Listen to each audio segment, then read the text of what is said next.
디지털 세상에서 살아남기 위한 작은 몸부림. 취준생들에게는 변화하는 세상 속 상식을 공부하고 직장인들에게는 알고 있던 상식이 진화하는 시간. 호모. 디지코스! 안녕하세요, 김태진입니다. 네, 안녕하세요. 리서처 개그맨 송필근입니다. 네, 태근님을 도와서 리서처를 담당하고 있는 이지선입니다. 반갑습니다. 와우. 두 분은 사회 문제에 관심이 많으신지요? 사회 저 문제. 사회 문제 엄청 관심 많아요. 그래요? 역시. 부동산, 오. 부동산. 그리고 노인 문제. 노인 문제는 왜? 제가 노후 준비가 잘 안 돼 있는 것 같아서 벌써부터 걱정되더라고요. 노인들의 아. 복지나 이런 거. 남편 퇴직이 점점 다가와. 그건 개인적인 문제 아닌가요? 그러니까 좀 전에 그 부동산도 사실 개인적인 문제가 아닐까. 개인이 사회고 사회가 개인 야, 아닙니까? 명언 나와요. 저 같은 경우에는 관심이 예전에는 많았는데 네. 이게 관심을 갖는다고 해서 나 혼자 뭔가 해결할 수 있는 게 아니다 보니까 점점 관심을 놓게 되더라고요. 아무래도 그쵸. 저도 사실은 어울리지 않게 네. 사회 문제에 관심이 많은 편입니다. 그래요? 예. 어떤 부분에 대해서? 사회적 약자들에 대한 어허. 이 정부의 정책 오. 뭐 이런 부분을 야. 뭐지 또? 예, 대충 뭐 억양을 들어보니까 자세히 모르시는 것 같네요. 근데 우리가 사회 문제에 관심이 없더라도 네. 이런 부분들을 개인이 못하는 부분들을 데이터가 또 해결을 해준다고 해요. 데이터. 오. 그래서 과연 어떻게 데이터가 사회 문제까지 진출하고 해결할 수 있는지를 어허. 오늘 한번 이야기를 나눠보도록 하겠습니다. 오늘의 주제 사회 문제 데이터로 해결한다입니다.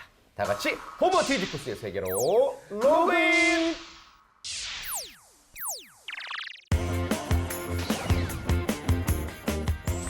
네, 오늘의 게스트를 소개해드리겠습니다. 지난주에 이어서 2주 연속 저희를 찾아주셨습니다. 김상윤 중앙대학교 컴퓨터공학과 연구교수님 모셨습니다. 안녕하세요. 안녕하세요. 안녕하세요. 네네네.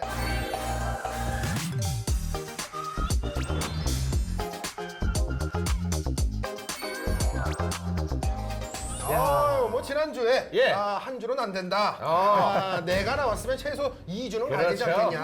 하셔가지고 또 오셨는데 지금 뭐 전 세계 각국에서 주목하고 있습니다. 블룸버그 통신 와 있고요. 예, 다 와 있죠 예. 지금. 예, 반갑습니다. 헬로. 영국 BBC 와 예, 예, 있고요. 헬로, 헬로. 예. 아니 그래서인지 저기 대기하시는데 네. 뭐 갑자기 엄청 공부하시는 거예요.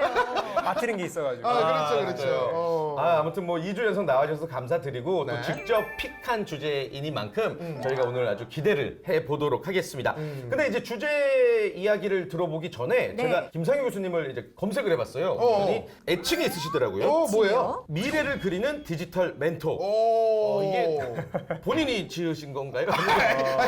어떤 의미인지. 네, 뭐 제가 지었다 그러면 좀 부끄럽고요. 네. 사실 저희 같이 이렇게 전문가 모임이 있는데, 오. 네, 뭐 저희 이제 선배님들이 요즘은 뭐 애칭 하나씩 있어야 된다. 야. 소개할 때 짧게 수식어. 해야지 뭐 쓸데없이 길게 말하면 안 된다. 그래서 자기들이 지어줬어요. 그래서 되게 긴데요? 그래도 약간 기네. 애칭치고 좀 길어요. 미래를 그리는 디지털 멘토. 줄여서 미그디맨. 미그맨. 미그맨. 저는 개그맨, 미그맨 이렇게 해가지고. 개그맨, 미그맨. 안녕하세요, 미그맨입니다. 그래서 오늘 저희와 함께 미래를 함께 그려주시길 바라겠고요. 네. 오늘의 주제가 이제 사회 문제로 데이터를 해결한다입니다. 단도직입적으로 데이터를 통해서 사회의 문제를 어떻게 해결할 수 있는 건가요? 우울한 말씀부터 좀 드리면은 최근에 사고들이 있었잖아요. 천재지변에 의한. 그렇죠. 그다음에 비행기에 강남 폭우도 있었고. 맞아요. 그다음에 뭐 최근에 태풍 맞아요. 돌아가신 분도 계신데 맞습니다. 사실 이런 문제도 이게 우리가 이제 뭐 기상청에만 책임을 우리가 묻는 경우들이 있는데 네. 사실 여러 사회적 데이터가 결합했을 경우에 이런 사고를 조금이나마 방지할 수 있는 방법이 있어요. 물론 이제 기상청이 좀 더 정확한 예보를 하는 게 가장 중요하겠죠. 네. 뭐 지역 단위의 아주 구체적인 폭우량, 뭐 강풍의 어떤 그 세기라든지 뭐 이런 것들도 우리 예보를 정확하게 하는 것이 필요하겠지만은 그 지역 교통량이라든지 혹은 또 사람들의 이동량이라든지 혹은 개인 단위에 내가 지금 어느 위치에 있는지 근데 그 위치가 지금 폭우로 인해서 몇 분 내에 휩쓸릴 가능성이 있다. 그럼 이런 것들을 개인의 스마트폰이 다 들고 다니시니까 네. 알람을 보내준다든지. 이게 결국은 기상청 데이터와 교통 데이터와 사람들 이동 데이터와 이런 것들이 다 결합되었을 때 네. 새로운 서비스가 나오는 것이고 이게 도시민들의 어떻게 보면 인명 피해까지도 막을 수가 있는 거거든요. 그럼 말씀해주신 것처럼 이 데이터를 이용해서 해결할 수 있는 사회 문제는 또 어떤 것들이 있을까요? 네, 방금 말씀드린 천재지변 뭐 이런 문제 외에도요. 네. 다양한 사회 문제 해결 방법들이 있는데 네.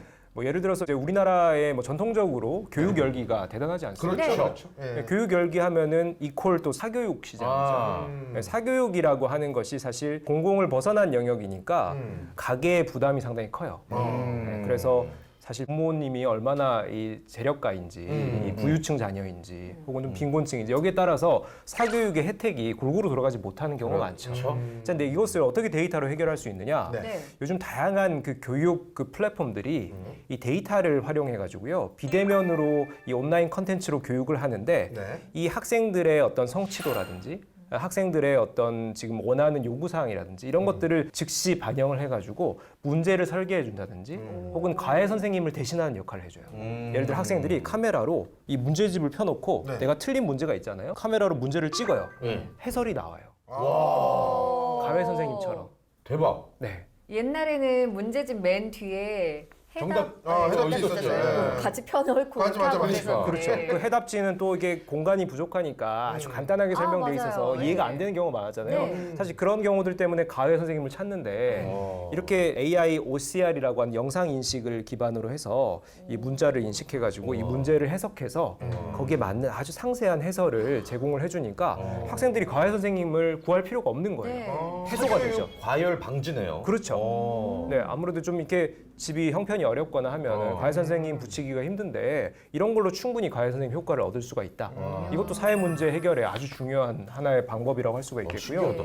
네, 또 하나 사례 말씀드리면은 저 금융업 사례인데요. 네. 요즘 핀테크 산업이라고 해서 금융이 디지털 기술이랑 결합하는 영역들 많잖아요. 네, 네. 근데 금융의 소외 계층이 있어요. 다리가 불편해가지고 은행에 잘 못 나오시는 아니면 가까이 은행이 없는 거예요.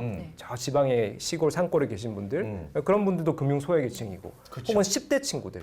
금융 어떤 지식을 잘 모르고 또 은행에 가기가 좀 두렵고 이런 친구들도 있잖아요. 네. 그래서 요즘 이제 비대면으로 이런 금융 서비스들이 많이 나오고 있는데 바로 이런 영역들이 이 개인들의 어떤 자산이나 개인들의 요구나 투자 정보 같은 것들을 데이터로 수집해 가지고 이 어플리케이션을 통해서 비대면으로 금융 서비스 혜택을 돌려주는 거예요. 그래서 이제 이것이 금융 소외 계층에게 이 금융의 다양한 혜택을 제공할 수 있다. 사회 문제를 해결하고 있는 것이죠. 그게 데이터랑 어떤 관련성이 있는 거죠? 예를 들면은 이 금융 서비스를 제공할 때 기본적으로 금융 정보가 들어가야 되지 않습니까? 네. 그러면 개인들이 거기 이제 어플리케이션에 나의 금융 정보를 제공을 동의를 해야 돼요. 그렇죠. 네네. 네, 그리고 내가 어느 정도 투자를 하고 싶다. 내 요구 사항이나 맞춤화된 정보들이 있죠. 이런 데이터들을 제공했을 경우에 그런 혜택을 돌려주고 있다. 네. 아. 그러면은 내가 영업점에 가지 못하고 은행에 접근이 좀 힘든 사람들이 이렇게 금융 혜택 서비스들을 받아볼 수 있는 거죠. 아까 그 문제 틀린 거는 그건 어떤 데이터를 또 제공하는 거예요? 아, 그거는요. 네, 사실 저도 이제 그 문제 하나하나를 해석해가지고 네. 이 AI가 푸는 건가 이렇게 오해를 했었는데 네. 그건 아니고요. 예. 우리나라에 나올 수 있는 여러 문제집의 문제들을 다 영상으로 인식해 놓은 거예요. 사진으로. 문제은행이 되는 문제은행이 되는 거죠. 그래서 이 문제가 아. 어떤 문제다라는 것을 정확하게 파악을 하고 그 정확한 숫자나 이런 것들을 변경해가지고 거기 문제 설정에 맞게 답을 제공하는 거죠. 그렇군요. 아 그리고 또 제가 듣기로는 주요 선진국들에서도 네. 이 새로운 정책을 세울 때 이 데이터를 새롭게 이제 뭐 분석하고 활용한다는 이야기를 들었어요. 네, 맞습니다. 뭐 여러 국가들이 이제 데이터를 정부 정책 의사 결정에 반영하는 활용도가 점점 커지고 있는데요. 대표적인 사례로 영국이 얼마 전에 ADRN이라고 하는 공공기관을 만들었어요. ADRN이요. 네, 뭐죠? Administrative Data Research Network. 그래서 공공 공적인. 데이터 연구 네트워크이라는 이름인데요. 뭐 어느 정도 느낌이 오시죠? 네네네. 네, 공공 영역에 공공 기관들도 있고 정부 부처도 있고 다양한 공공 성격의 연구 기관들도 있죠. 여기 데이터들이 다 산재되어 있다는 거죠. 부처 우리 뭐 행안부, 과기부 뭐 다 데이터들이 별도로 존재하는 거 상식적이지 않습니까? 네, 네. 근데 이런 데이터를 모아가지고 하나의 네트워크로 형성을 한 거죠. 그러면은 이제 공공기관들 입장에서는 우리 영역에 해당되는 데이터만 들여다봐도 답이 안 나오는 경우가 있어요. 네. 저쪽 데이터를 좀 보고 싶은데 접근권이 상당히 얻기가 힘들죠. 그렇죠. 아니면 또 이렇게 별도의 과정을 거쳐야 된다든지. 근데 그 네트워크 상에서 이 데이터를 융합하고 여러 영역의 데이터가 결합되면서 새로운 인사이트가 나오고 새로운 사회 문제 해결이 되고 또 연구 개발에도 활용할 수가 있고 이게 이제 ADRN이라는 기관을 만들어서 주도하고 있다. 네. 대표적인 사례라고 할 수가 있죠. 그렇군요. 자, 그래서 제가 네. 요 각 세계 주요국 정부들의 다양한 데이터 활용 사례들을 좀 조사를 해요. 영국 말고도? 좋아요. 고급 정보거든요, 이거. 고급 정보. 조사하느라 좀 힘들었어요. 어허. 그러니까 귀 쫑긋세요. 이거 잘 들어주시기 바라겠습니다. 국내외 정부 데이터 활용 사례에 대해서 조사해봤습니다. 먼저 미국입니다. 미국 2016년에 모기에 의한 지카 바이러스가 확산됐었어요. 맞아요. 380만 트위터 글을 분석해서 피해 정도와 확산 속도를 예측했습니다. 와, 이거 어느 지역에서 좀 많이 발생하고 있다. 그렇죠, 그렇죠. 또 덴마크에서도 있었어요. 네. 덴마크는요, 국가에서 구축한 포털을 통해서 진료 기록의 99%가 병원에서 주치의한테로 바로 전달될 수 있도록. 와. 이렇게 해서 또 국민들의 이제 건강을 좀 책임져 준 경우도 있었고요. 네. 그리고 또 콜롬비아. 2021년에 정부와 반군의 평화협정 국민투표에 앞서서 시민들의 감정 상태 그리고 또 뭐 인식 수준 이런 것들을 SNS로 미리 또 파악하는 미리. 네, 이렇게 사용되기도 했었습니다. 대만의 경우도 있습니다. 대만은요, 공유 택시, 우버 알고 계시죠? 네, 네, 들어보셨죠? 우버 도입에 대한 의견을 또 이제 SNS 데이터를 통해서 활용해서 분석을 한 거예요. 또 참여자들이 제시한 다양한 진술문과 그에 대한 동의, 뭐 부동의, 판단 유보 뭐 이런 투표 데이터들이 있잖아요. 요거를 실시간 머신러닝으로 분석하고 진술문을 유사성에 따라서 그룹화하여서 매핑을 하였다고 합니다. 와. 해외에서 굉장히 다양한 사례들, 생각지도 못했던 사례들을 우리가 만나봤는데 네. 우리나라는 그러면 빅데이터를 어떻게 활용을 하고 있을까요? 네, 우리나라도 뭐 데이터 강국이고 IT 강국이지 않습니까? 네. 여러 부처에서 각자의 산업별 데이터들, 뭐 예를 들면 의료 데이터, 우리 보건복지부에서 의료 데이터를 공공 영역에서 관리를 하고 있고요. 또 에너지, 우리 한국전력에서 에너지 데이터들을 또 산업용으로 또 수집해서 활용을 하고 있고, 또 다양한 부처에서 각 영역에 맞는 데이터들을 관리하고 있는 것이 기본이고요. 네. 그리고 얼마 전에 정부24라는 포털이 또 만들어졌죠. 맞아요. 정부24 포털 들어가시면은 우리 시민분들이 또 개인들의 어떤 행정 서비스들을 받을 수도 있지만은 여러 다양한 정부 부처의 보고서라든지 또 관련된 어떤 통계라든지 이런 것들이 또 올라와 있어요. 예. 그러면 정부 부처들끼리도 그 정부24라는 포털을 통해서 데이터를 공유하고 또 상호 소통하고 이런 형태들의 어떤 의미, 가치가 어떤 생겨나고 있는 것이죠. 그렇구나. 그 공공기관들이 이제 공적인 영역을 위해서 이제 데이터를 수집해서 이제 제출하고 그걸 가지고 분석하고 우리가 딱 기억할 만한 사례도 있을까요, 혹시? 몇 년 전이죠. 네. 서울시가 이제 심야버스 도입할 때 이제 시민들의 목소리가 있었어요. 심야에도 우리가 교통수단이 필요하다. 그렇다고 이제 몇몇 사람들의 얘기만 듣고 또 이렇게 도입을 막 할 수는 없으니까 그렇죠. 전체 시민들의 의사를 물어본 거죠. 예, 그래서 다양한 형태로 뭐 SNS나 혹은 설문조사 형태로 시민들의 의사들을 수집하고 거기에 나온 어떤 결과를 바탕으로 해서 이 정책 의사결정을 한 사례가 있죠. 그렇군요. 그러면 혹시 그냥 일반 민간 영역에서 공적인 문제를 해결하기 위한 비즈니스 사례, 데이터 분석 사례가 있을까요? 그런 것도? 그 얘기를 듣기 이전에 네. 제가 돈 되는 건 또 조사 잘하잖아요. 그래요? 그럼요. 민간 영역의 비즈니스 사례를 제가 한번 조사해봤는데요. 예. 첫 번째는 나이키입니다. 나이키가요, 작년 2월에 데이터 통합 플랫폼 데이터 로그를 인수했습니다. 아하. 또 2018년에는 고객 취향과 운동 데이터, 체형 데이터 등 다양한 데이터를 분석하기 위해 데이터 분석 회사인 조디악을 인수를 했거든요. 관심이 많구나. 네, 소비자들은 자신의 체형에 맞는 운동화를 선택할 수 있게 됐고요. 네. 또 하루의 운동량을 측정하여 건강일지를 점검할 수 있게 됐습니다. 또 빅데이터가 모이면요, 서울에서 오늘 가장 먼저 처음 달린 사람이 몇 시에 뛰었을까 이런 재밌어. 정보도 알 수가 그런 거 있고요. 재밌네. 네. 네. 서울에서는 지금 몇 명이 달리고 있을까 이런 정보도 알 수가 있습니다. 서울 시민들은 하루에 얼마나 운동을 할까, 또 이런 정보를 가지고 마케팅을 넘어 시민 건강 데이터로 이렇게 활용이 되고 있는 거죠. 두 번째 기업은 BC카드입니다. BC카드요? 네. 2018년 BC카드는요, 도서, 빅데이터, 사람을 읽다를 출간을 했는데요. 네. 대표적인 가이드북이라고 할 수가 있습니다.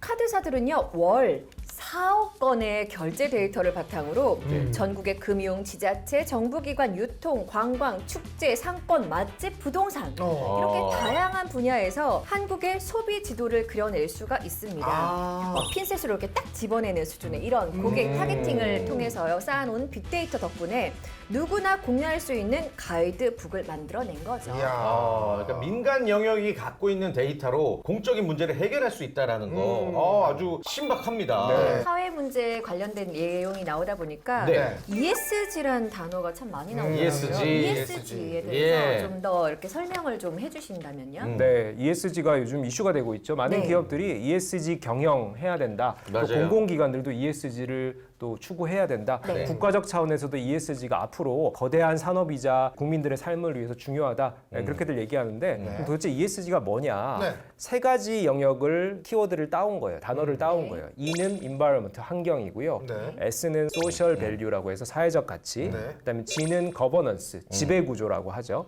요 세 개를 따온 건데 각각 영역이 너무 복잡해요. 근데 이걸 붙여가지고 얘기하니까 너무나 더 어렵고 복잡한 네, 거죠. 네. 그 예를 들면은 E 같은 경우에 친환경이니까 네.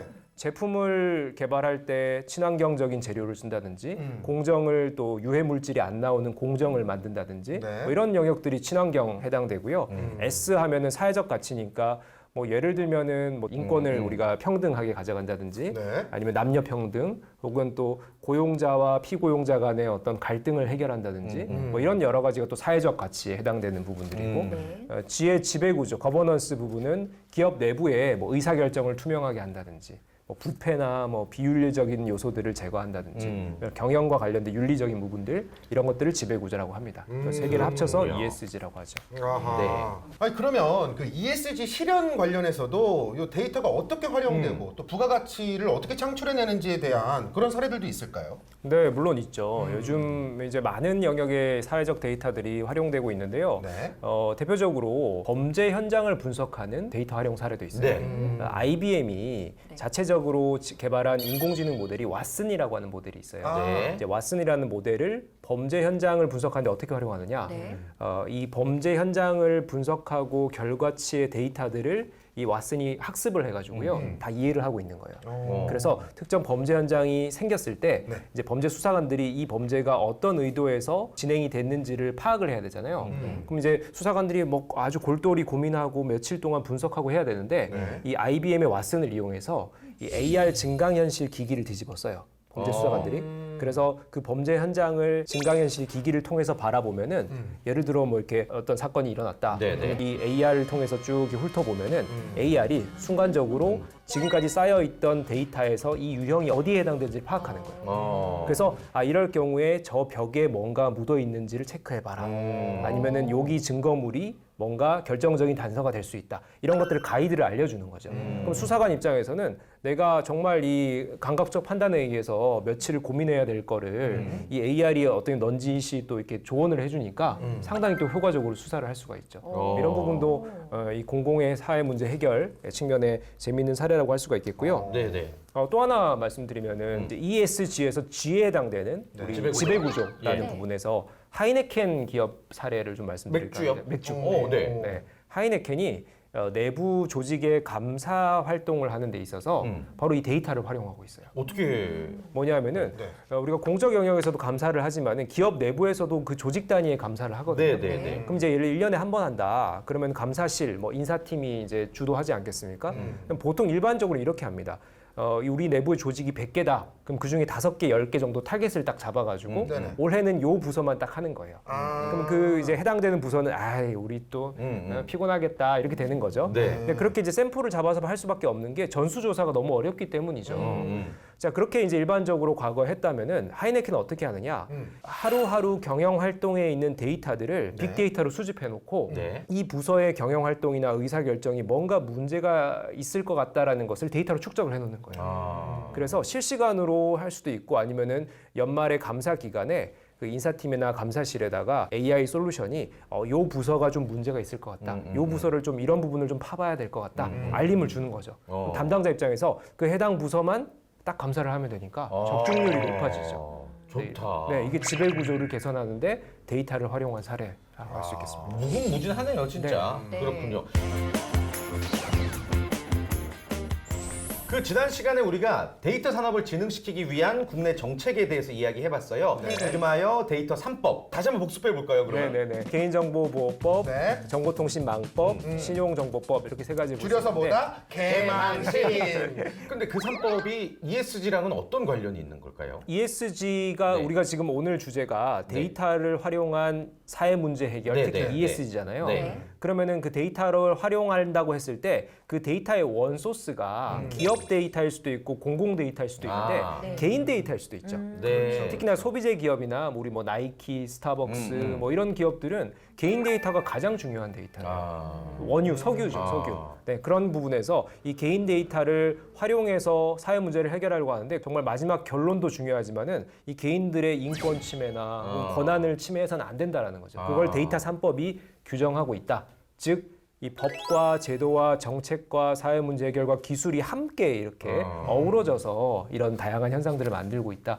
이렇게 보시면 되겠습니다. 그럼 개인들이 빅데이터를 직접 활용할 수 있는 방법은 뭐가 있을까요? 개인들도 우리가 이제 사회에 돌아가는 현상이나 네. 혹은 또 우리가 뭐 창업을 할 때 데이터 기반의 창업을 하는 경우들이 있지 않습니까? 네. 예, 그러면은 뭐 이제 공공 데이터들이 모여 있는 앞서 말씀드린 정보24 플랫폼이라든지 또 다양한 형태의 데이터 통계를 잘 담아놓은 플랫폼들이 여러 영역에서 출시가 되어 있어요. 네. 그런 영역에서 내가 필요로 하는 데이터를 가져다 쓸 수가 있고요. 혹시 비싼 거 아닌가요?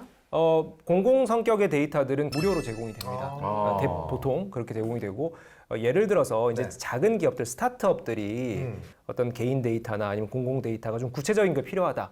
그런 경우에는 돈을 주고 사오는 경우들이 있어요. 그래서 요즘 데이터 거래라는 것이 활성화되고 있는 것이 이 데이터를 보유한 기업이 또 필요로 하는 기업들에게 판매하는 거죠. 그런 과정에서 데이터가 넘어갈 때 이 개인정보의 프라이버시 침해나 이런 어떤 해킹 이런 소지가 없는지 데이터 3법에 맞게 가명 정보 상태로 넘겨야겠죠. 그렇군요. 아니 그러면은 이게 ESG도 물론 중요하고 좋지만 네, 네. 사실 기업 입장에서는요. 돈 벌어야죠. 네, 이게 오. 수익이 중요한 거 아닙니까? 괜히 ESG 외치다가 이거 망하면 책임져 줄 것도 아니고 그러니까. 정부가. 네, 그렇죠. 그래서 사실 ESG라는 것이 최근에 이제 부각되고 있는데 사실 최근에 탄생한 개념은 아니에요. 뭐 20세기부터 네. ESG에 관련된 개념이 있어 왔는데 예전에는 기업의 사회적 책임 정도로 얘기를 했었죠. 예를 들면은 기업이 어떤 그 조직 내부의 구성원들을 잘 챙기는 거, 그다음 지역 사회를 잘 다루는 거, 그다음에 우리 인류를 위한 활동을 하는 거 이런 것들을 다 강조를 해왔어요. 네. 근데 이게 이제 과거에는 인식의 차이가 있었던 게 과거에는 이것을 기업이 비용으로만 생각한 거예요. 우리가 돈을 써서 사회를 위해서 하는 거 그래 좋다 이거야. 근데 이거 돈벌이 없는데 이런 거죠. 실제로도 그랬고 90년대, 뭐 2000년대 초반까지만 해도 사회적 기업들이 하는 활동들은 주로 돈벌이와는 관련 없는 그냥 단순히 정말 공헌 활동들이었어요. 근데 요즘의 ESG는 좀 다른 형태입니다. 전 세계에서 ESG를 강조하는 이유가 네. 정말 우리 이 인류가 먹고 사는 거를 넘어서서 인류의 생존 문제거든요. 예. 지속 가능한. 예. 왜냐하면 환경도 지금 체감하시지 않습니까? 네. 정말 대기 오염도 그렇고 지구 온난화도 그렇고 우리 건강도 상당히 나빠질 수가 있거든요. 그래서 전 세계가 이런 ESG 이슈들을 관심 갖고 챙긴다라고 하는 것은 이 기업들이 이것을 단순히 비용, 즉 네. 사회 공헌으로만 하는 것이 아니라 이를 통해서 이미지가 개선되고 브랜드 어떤 가치가 올라가면은 사람들이 이 브랜드를 선택하는 거예요. 그러면은 궁극적으로 우리 매출도 올라갈 수가 있죠. 네. 이런 간접적인 효과도 있고요. 또 하나 직접적인 효과는 ESG 자체가 산업이 되고 있어요.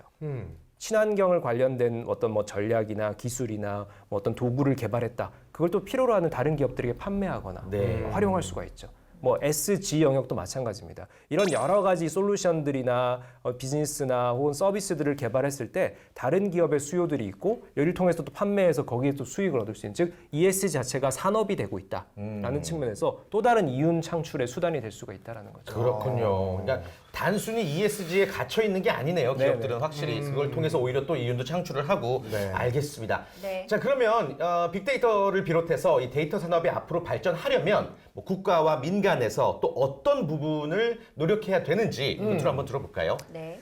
저는 이제 한마디로 말씀드리면은 네. 이 데이터 경제 시대 그리고 빅데이터가 정말 여러 곳에서 활용되는 시대, 데이터로 사회 문제를 해결하는 이 시대에 융합이 제일 중요하다. 융합. 융합. 한 단어로 좀 말씀을 드립니다. 어떤 말씀이냐면은 앞서 제가 뭐 이런 우리 천재지변을 해결할 때도 아. 교통 데이터, 기상 데이터, 사람들 이동 데이터들이 합쳐지면은 네. 인명 피해를 줄일 수 있다 말씀드렸잖아요. 네. 여러 분야가 각자의 분야로 국한이 되어버리면은 이런 문제를 해결할 수가 없어요. 네, 다른 영역의 데이터들이 결합되어야 된다는 거죠. 공공 영역에서는 당연히 우리가 국가 차원에서 사회 차원에서 이런 융합을 신경 쓰고 하고 있지만은 네. 민간에서는 좀 우리의 이권을 내려놓을 필요가 있다. 예를 들어 우리가 데이터를 너무 잘 갖고 있는 기업이에요. 근데 다른 기업이 이 데이터를 원해요. 안 주는 거예요. 그러면은 이 융합이 안 생기겠죠. 그렇죠. 그러면 새로운 사회 문제 해결에 데이터가 활용되지 못하겠죠. 그럴 경우에 우리가 이 데이터를 또 쉐어하고 또 그를 통해서 또 우리가 또 다른 이익을 얻고 이런 좀 적극적으로 융합의 가치를 실현하는 것이 바로 이 사회 문제 해결 데이터를 활용한 이런 부분에서 가장 중요한 저는 방향이 아닌가 네, 융합. 생각합니다. 네. 네. 네. 융합. 오늘의 또 다른 키워드군요. 알겠습니다. 자, 끝으로 오늘도 피해갈 수 없는 시간. 공식 질문입니다. 데이터로 해결하는 사회 문제. 한마디로 표현한다면 누가 먼저 할까요? 누가 먼저? 1번. 아, 잠깐 이빠. 3번. 데이터로 해결하는 사회 문제. 네. 우리가 오늘 공공의 영역, 공공의 문제를 해결하는 방법에 대해서 이야기 나눠봤잖아요. 그렇죠. 저는 반기를 드리겠습니다. 반기. 뭐라고 어떻게 해요? 데이터는 데이터는 공공의 적이다. 공공의 적이라고요? 왜요? 필수적이다. 이거를 매주 짜오는 게 더 대단해요. 이빠. 제가 누구지? 필기 씨. 접니다. 어떤 데이터를 통해서 사회 문제를 해결하는 것. 요것은 마치 우리 엄마의 유행어다. 엄마의 유행어. 우리 엄마의 유행어. 내가 너 그럴 줄 알았다. 이런 말 자주 하시거든요. 예. 내가 뭐 사고 칠 때마다. 그렇죠. 뭐 쏘면 내가 너 그럴 줄 알았다. 그렇죠. 제가 살아오면서 데이터를 쌓아드린 거죠. 네. 끼워 맞추기 힘드네. 이게 요거를 조금 더 쉽게 표현하자면 살다 보면 막 쎄할 때 있잖아요. 네. 그게 곧 빅데이터거든요. 우리 삶에서 누적되고 그렇지. 축적된 내 삶의 데이터. 좋아요. 네, 저는 프레시맨이다. 후레쉬맨이요? 뭘까요? 이거 옛날에 옛날에 다섯 이 아이가 다섯 아이가 모여서 네. 같이 힘을 합쳐서 뭔가를 이뤄낼 때 그렇죠. 더 큰 에너지와 더 큰 빔이 나가는 것처럼 지금 말한 모든 영역의 데이터들을 모아서 아주 큰 힘으로 발사! 융합해서요. 네. 우리 교수님의 마지막 융합 두 글자 듣고 급하게 짜신 것 같은데 맞나요? 되게 똑똑해. 자, 프레시맨이다. 나쁜 뜻 같지 않아요. 네. 아무튼 저희 셋의 의견 일단은 좀 괜찮으신지. 뭐 동의합니다.